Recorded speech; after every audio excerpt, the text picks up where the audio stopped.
नैना भीगे भीगे जाए कैसे खुशी ये छुपाए राम आएंगे।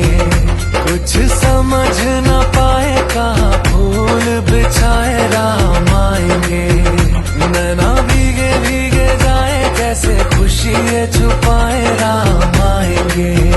कुछ समझ न पाए कहाँ फूल बिछाए राम आएंगे।